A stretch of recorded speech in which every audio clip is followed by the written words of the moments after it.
আপনি কি প্রমোটার বলছেন? হ্যাঁ, আমার 4 BHK ফ্ল্যাট চাই। আবার টাকা পয়সা নিয়ে কথা বলে। টাকা পয়সার কোনো চিন্তা নেই, যত টাকা বলেন তত টাকা দিয়ে দেবো। কি মুশকিল! টাকা পয়সা নিয়ে কোনো চিন্তা নেই। আপনি জানেন আপনি কার সাথে কথা বলছেন? তাহলে আমার কিন্তু 4টে পার্কিং চাই,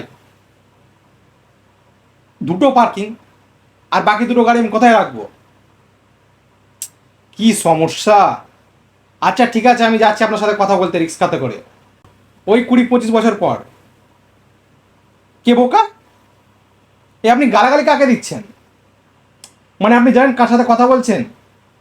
ভবিষ্যতের কোটিপতির সাথে কথা বলছেন। আপনার সৌভাগ্য আমি আপনার সাথে কথা বলছি এতক্ষণ ধরে। মানে কি কিনে নেবো? আপনার পুরো বংশ কিনে নেব। আপনি জানেন আমি 1500 টাকা ইনভেস্ট করেছি। রাখুন ফোন। আর আপনার কাছে ফ্ল্যাট নেবই না। মানে ইনভেস্ট সম্বন্ধে কোনো আইডিয়াই নেই লোকেদের। মানে এই যে 1500 টাকা ইনভেস্ট করেছি, কত টাকা দাঁড়াবে জানেই না এরা। এই ইনভেস্টের ব্যাপারে অনেকে জানে না। আমি চাই এমন একটা কোম্পানি খুলতে না, যেটা ইলন মাস্কের সাথে কম্পেয়ার করবে, মানে ইলন মাস্ককে টক্কর দিয়ে দেবে। এমন একটা আমি বিজনেস করতে চাই। আর ইলন মাস্কও কিছু বলবে না, কারণ আমি মাস্কের কোম্পানি খুলবো। মাস্ক সেই জন্য কিছু বলবে না। আমি যে শুধু এই 1500 টাকা ইনভেস্ট করবো তা কিন্তু না, প্রতি বছর বাড়াবো। মানে বাড়াতে বাড়াতে ইনভেস্ট এমন এক জায়গায় যাবে না, অনেক টাকা হবে। তখন আমি জমি কিনবো, গাড়ি কিনবো, বাড়ি কিনবো, সমস্ত কিছু কিনবো।